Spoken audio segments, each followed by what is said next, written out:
Diesel ফিল্টারটা পুরা করবো। হ্যাঁ,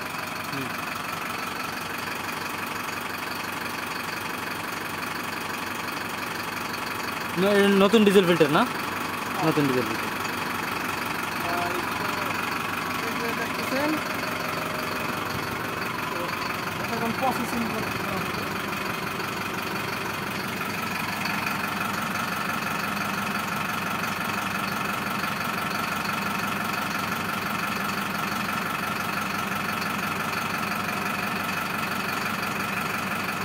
টাইট দিলাম না, এই বন্ধ রাখে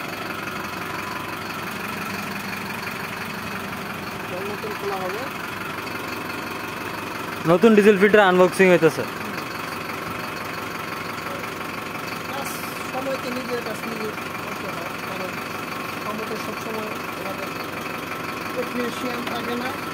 এটা প্রতিবার মোবিল চেঞ্জ করার সময় নতুন নতুন ডিজেল ফিল্টার, নতুন মোবিল ফিল্টার লাগাইতে হয়। জি জি। এখন কথা হচ্ছে আমাদের তো বাচ্চা পরিবহনের কাজে ব্যবহার করি, আমাদের সম্ভবত 8,000 কিলো বা সর্বোচ্চ 9,000, সর্বোচ্চ গেলে হাইয়েস্ট 10,000 এর মধ্যে আমরা মোবিল চেঞ্জ করে ফেলি।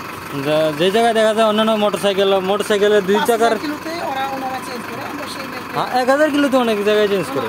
গাড়ির ক্ষেত্রে গাড়ির ক্ষেত্রে ওনারা 5,000 কিলোতে চেঞ্জ করে নেবে। আমরা সেই ক্ষেত্রে আমাদের লুট কম পড়ে, গাড়ির ইঞ্জিনের প্রেশার কম পড়ে, সেই সময়তে আমরা 8-9 এর মধ্যে আমরা চেঞ্জ করি।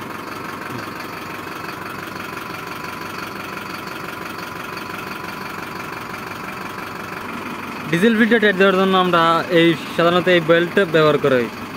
প্রথমত নিজের হাতে টাইট দেওয়া হয়, তারপরে এই বেল্ট দিয়ে সম্পূর্ণ টাইট বাকিটুকু টাইট দেওয়া হয়।